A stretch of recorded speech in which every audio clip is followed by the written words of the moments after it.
Hello student. आज हम applied mechanics का chapter number 5 centre of gravity का लेक्चर नंबर 1 देखेंगे। इसमें हम सेंटर ऑफ ग्रेविटी का क्या देखना है,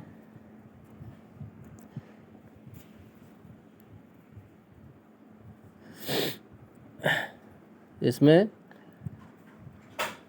concept, definition of centroid of plane figures and centre of gravity of symmetric solid bodies, determination of centroid plane and composite lamina using moment method only, centroid of bodies with removed portion, determination of center of gravity of solid bodies, cone, cylinder, hemisphere and sphere, composite bodies and bodies with portion removed।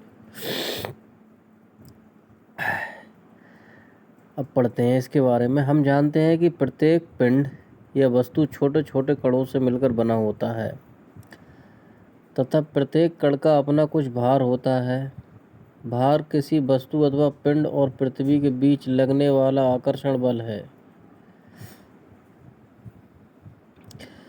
तथा पिंड के द्रव्यमान के समानुपाती होता है। पिंड के प्रत्येक कण के भार को पृथ्वी के केंद्र की तरफ एक समांतर बल माना जा सकता है। इस प्रकार पिंड के सभी कणों पर पृथ्वी के खिंचाव बल अर्थात कणों के भार की क्रिया रेखाएं एक दूसरे के समांतर मानी जा सकती हैं, जैसा कि चित्र 5.1 में दिखाया गया है। इन सभी समदिश समांतर बलों का परिणामी सारे बलों के योग के बराबर तथा उनके समांतर और समदिश है। देखिए परिणामी क्या है, जी पॉइंट पे लग रहा है जो डब्लू है सबका, जो पिंड के भार डब्लू के बराबर होगा। यह परिणामी पिंड के किसी बिंदु जी पर कार्य करेगा जिसे गुरुत्व केंद्र कहते हैं। समझ आया? गुरुत्व केंद्र समझाया है। सब कणों का भार का समान, जहाँ सबका परिणामी जिस एक ही बिंदु पर कार्य करता है उसे क्या कहते हैं, गुरुत्व केंद्र कहते हैं। किसी पिंड का गुरुत्व केंद्र वह बिंदु है जहां उस पिंड का समस्त भार एक बिंदु भार के रूप में कार्यरत माना जा सके। गुरुत्व केंद्र की उपयोगिता एवं इंजीनियरिंग महत्व। अमुक रेखा, आयतन तथा क्षेत्रफल के संदर्भ में गुरुत्व केंद्र का इंजीनियरिंग उपयोगिता के आधार पर अत्यधिक महत्व है। इसका उपयोग इंजीनियरिंग की अनेक समस्याओं को हल करने के लिए किया जाता है। किसी भारी वस्तु या मशीन को उठाने के लिए सुविधाजनक बिंदु पर चेन या रस्सा बांधने की पोजीशन गुरुत्व केंद्र पर निर्भर करती है। यदि किसी समतल वस्तु के गुरुत्व केंद्र पर बल लगाया जाए तो वह बल सारे क्षेत्रफल पर समान रूप से बढ़ जाता है। वस्तु के संतुलन आदि के लिए भी उसके गुरुत्व केंद्र का ज्ञात होना अनिवार्य है। अब परिकेंद्र या केंद्रक। किसी क्षेत्रफल का परिकेंद्र या केंद्रक वह बिंदु है जिस पर उस ज्यामितीय आकृति के क्षेत्रफल को संकेंद्रित माना जा सके। गुरुत्व केंद्र तथा द्रव्यमान केंद्र का प्रयोग पिंड जैसी भौतिक वस्तुओं के लिए किया जाता है।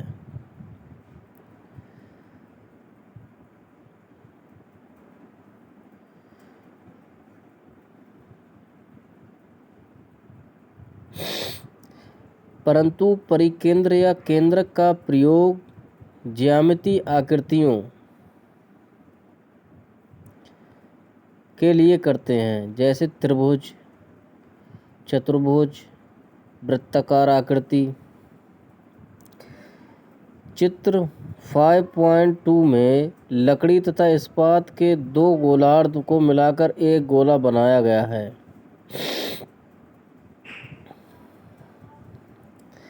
देखिए, एक तरफ लकड़ी का है गोला, अर्धगोला, दूसरी तरफ किसका है? इस्पात का।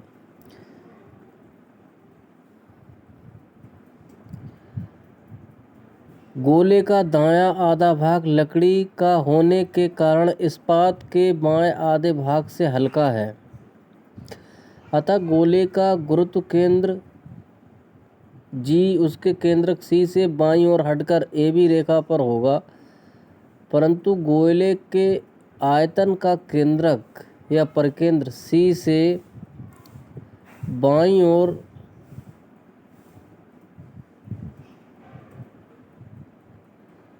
रेखा AB पर होगा, परंतु गोले के आयतन का केंद्रक या परिकेंद्र C पर है।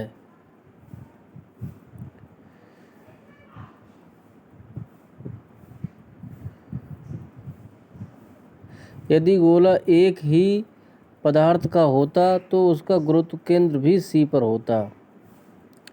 उपर्युक्त उदाहरण के आधार पर ये निष्कर्ष निकलता है कि किसी वस्तु का पदार्थ होमोजीनियस है तो उसका परिकेंद्र या केंद्रक और गुरुत्व केंद्र एक ही बिंदु पर होंगे, और यदि पदार्थ का अपेक्षित भार असमान है तो दोनों केंद्र अलग अलग बिंदुओं पर हो सकते हैं। ज्यामितीय आकृतियों में पदार्थ का महत्व नहीं होता, अतः वे होमोजीनियस ही मानी जा सकती हैं। परिकेंद्र या केंद्रक का प्रयोग साधारणतया ज्यामितीय आकृति के लिए किया जाता है। यदि कोई वस्तु या ज्यामितीय आकृति होमोजीनियस पदार्थ की बनी मानी जाए तो उसका परिकेंद्र या केंद्रक गुरुत्व केंद्र पर ही होगा।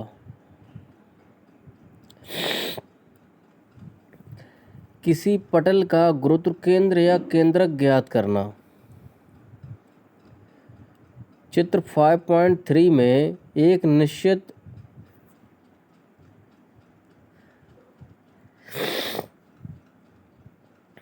क्षेत्रफल का पटल प्रदर्शित किया गया है।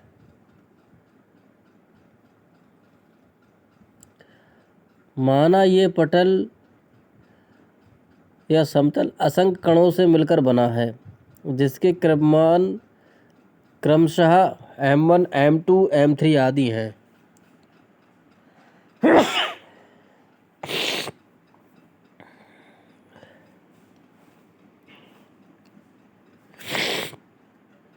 इन सभी कणों के भार क्रमशः M1G, M2G,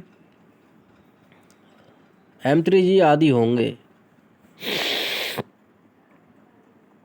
और यह एक समांतर बल निकाय का निर्माण करेंगे। ये समतल में दो परस्पर लंबवत रेखाएं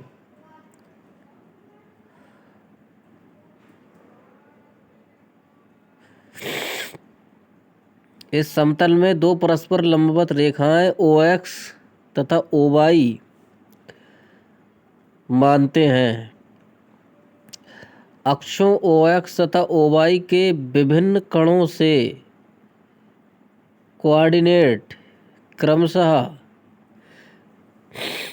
X1, Y1, X2, Y2, X3, Y3 आदि हैं। इस पटल या समतल का संपूर्ण द्रव्यमान M तथा भार mg है। माना पटल का गुरुत्व केंद्र या केंद्रक G है तथा इसके निर्देशांक x बार y बार हैं, क्योंकि mg सभी कणों के M1G, M2G का परिणामी होगा। अतः समतल में किसी रेखा पर लगे सभी बलों के घूर्णों का बीजीय योग उस रेखा पर परिणामी के घूर्ण के बराबर होना चाहिए।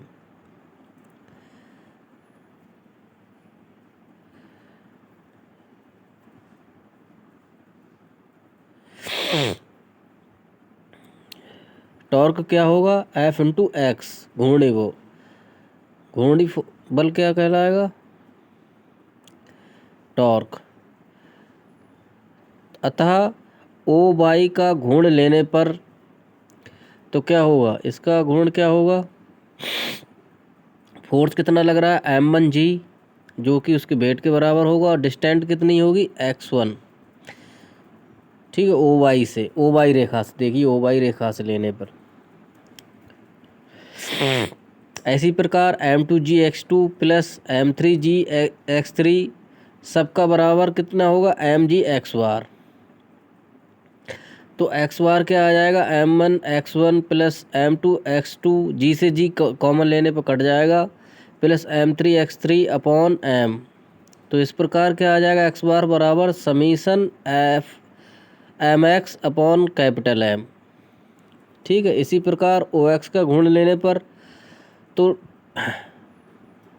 अब ओ एक्स लेंगे तो बाई डायरेक्शन में डिस्टेंस लेंगे, तो बाई बार बराबर m1y1 plus m2y2 plus m3y3 upon m।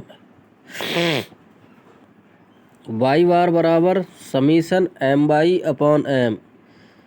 ठीक है, ये क्या हो जाएगा, वाई बार। अतः गुरुत्व केंद्र की स्थिति उसके निर्देशांक तथा उपर्युक्त संबंधों के अनुसार ज्ञात होती है। तो हमने क्या निकाल लिए, इसके निर्देशांक निकाल लिए।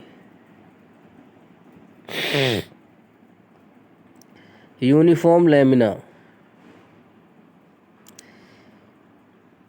एक ऐसा पटल जिसके समान क्षेत्रफलों में स्थित कणों का भार भी समान होता है। एक समान पटल कहलाता है। ये एक समान पटल का आकार सममित हो तो पटल का ज्यामितीय केंद्र ही पटल का केंद्रक होता है। एक समान पटल का केंद्र ज्ञात करना, to find out the centroid of a uniform lamina. चित्र 5.4 में एक समान पटल प्रदर्शित है। इसका घनत्व रो प्रति इकाई क्षेत्रफल है। माना पटल का कुछ क्षेत्रफल A तथा केंद्रक G है, अतः पटल का कुल भार कितना हो जाएगा, रो ए जी।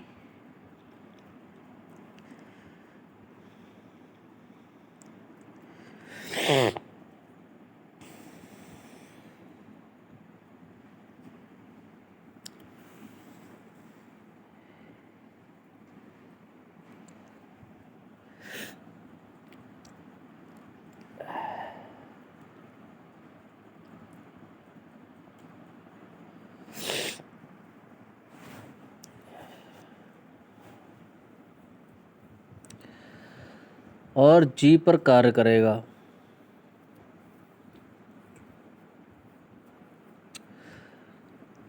माना अक्ष OY से दूरी पर एक छोटा सा क्षेत्रफल DA है। इस छोटे से क्षेत्रफल का भार रो DA इंटू जी होगा। इस भार या बल का OY के सापेक्ष घूर्ण रो DA जी इंटू एक्स होगा। इस प्रकार पटल के समस्त भार का OY के सापेक्ष आघूर्ण रो ए जी एक्स बार होगा, जो कि किसके बराबर होगा, समीशन रो DA जी एक्स। तो रो जी तो निकल आएगा, तो समीशन किसका होगा, समस्त एरिया का, DA जो छोटा सा ले रखा है, जहां रो DA जी एक्स सभी छोटे कणों के क्षेत्रफलों के भारों का OY के सापेक्ष घूर्णों का बीजगणितीय योग है। तो एक्स बार बराबर कितना हो जाएगा, summation of DA into x upon a. इसी पटल के छोटे कणों के क्षेत्रफलों A1 A2 के विभक्त कर दिया जाए तो एक्स बार बराबर summation AX upon summation A। इसी प्रकार समीशन Y बराबर summation AY upon summation A।